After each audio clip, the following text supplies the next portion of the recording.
I mean, staying calm is the thing that does it.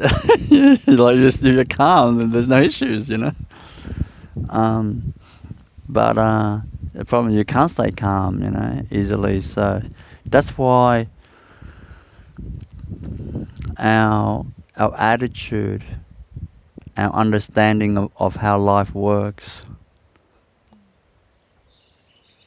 that's critical. I mean, anyone can do spiritual practice and clear, you know, slowly, but our attitude is critical. The like it's all about the attitude, because attitude. See, your attitude. What shapes your attitude is really.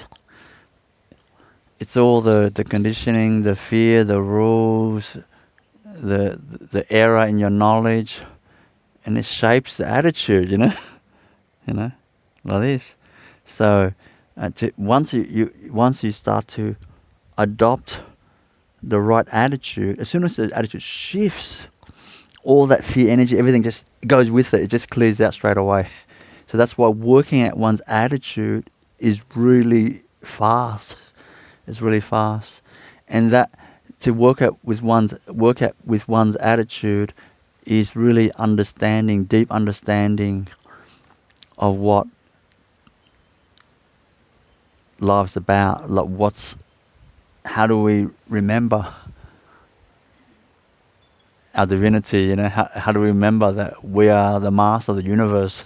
You know, inside us, like that the attitude,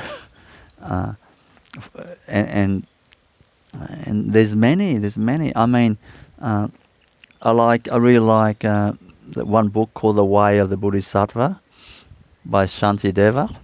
And he really, you start reading that, basically you start to read his attitude. Like, you start to see his attitude, how he sees life, how he sees people, you know. You know. How he sees what people that hate him, people that dislike him, how does he see those people? What's his attitude towards those people? How he sees, you know, like the difficulties in his life. What's his attitude towards that? His attitude towards everything, like this.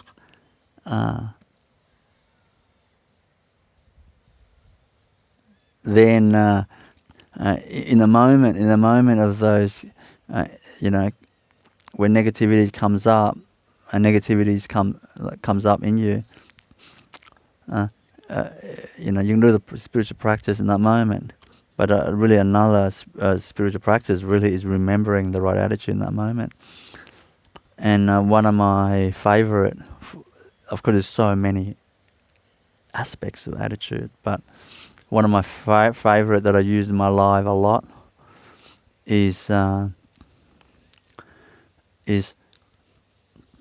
I remind myself I'm just on my spiritual journey. I'm just a son of a fisherman that my mother died when I was 3, and I'm basically a nobody. I'm nothing. I remind myself that I'm nothing. I'm a nobody, I'm nothing. I remind myself that. And after that, I feel really peaceful. Because you have to understand something. Every person that struggles a lot,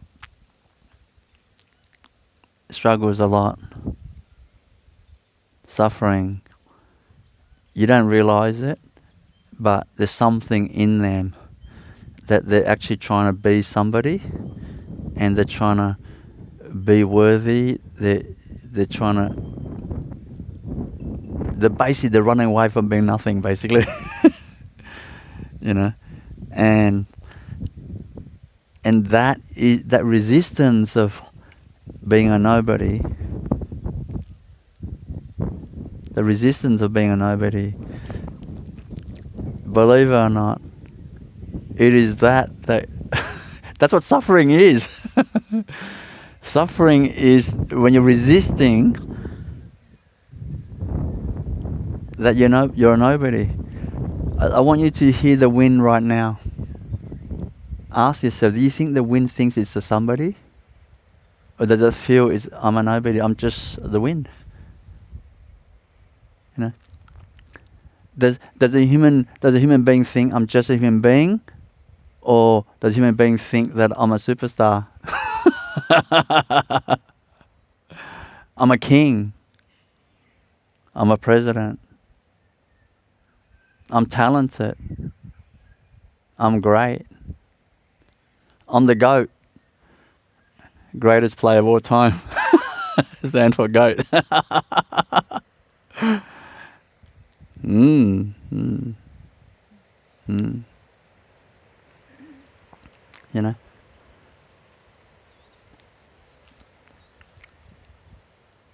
So that's one of my best approach. But the problem is you can't do that easily. Because if your goal is trying to be somebody, and I tell you, try to be a nobody, be nothing, you're going to go, no, okay then. But no thanks. Because it's opposite to your goal, you know? It's opposite to your goal. Now, to be a nobody, to be nothing, that doesn't mean you sit and do nothing. I'm talking about in the attitude. You could be a king. You could be a queen. You could be the president. You could be like the GOAT, the greatest player of all time in sports. But in your being, in your attitude, I'm nothing.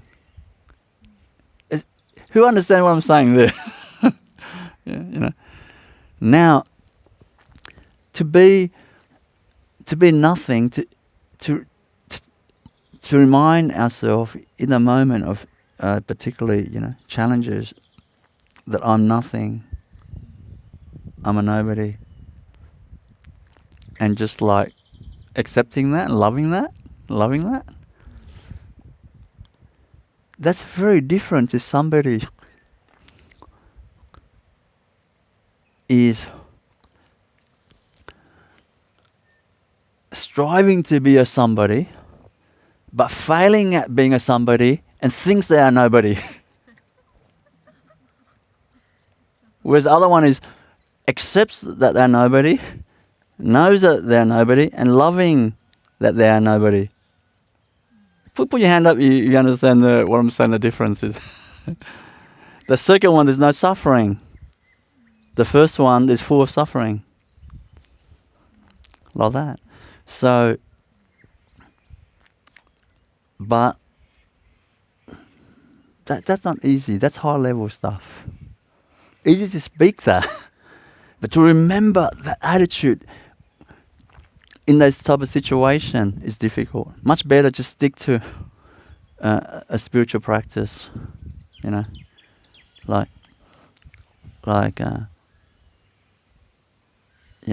stick to the practice when situation comes. The feeling of, there's so many situations, so it's very hard to speak specifics, but overall, I know in practice myself many times. I just chant my mantra. When negativities come, I just chant my mantra. On my spiritual journey, I just chant my mantra, and I chant it properly. I chant it, and I know I hear the sound of it. I hear the sound of it, and I know I hear the sound of it, and that's it. There's me chanting the mantra and hearing the sound of it. That's it. Nothing else exists. Nothing else exists. That's another way to say my mind's got absolutely no chance, no grip over me, And the mind is just really a big bag of negativities. That's all it is. Like this. Another method that I'm sharing all of my secrets, to beat the mind. Really, Um, but that's the best one. That's the best one that I just shared. Um, another technique I do is when negativities come to me, the thought, like this, and I have another kind of another approach where I just I don't believe any thoughts come to my mind. Any thought that comes to my mind, I'm not going to believe it. I don't care if it's good or bad. You know what I mean? I don't care what it is. I just have a blanket rule. I'm not going to believe any suggestion of my mind. Someone says, "Oh, that person, I don't think the person's very nice," and I don't believe that. I'm talking about when your negativity comes. Any thought that comes to your mind, any thought. I just don't believe it. So when the thought comes and you don't believe it, let me ask you something. Are you going to have more thoughts about that if you don't believe it? You won't. You only have more thoughts about it if you believe it. You believe it. So that was another technique that I used to do. But to be honest with you, to be direct and be honest with you, when you got to do spiritual practice regularly, many years, quality practice, not just quality practice. Training your awareness muscles. No one's watching you. No one's saying to you, you're doing your meditation then was high quality the last half an hour. No one's telling you that. There's no pats on the back. Like that. So you just got to do it. And when you don't do it, you don't do the practice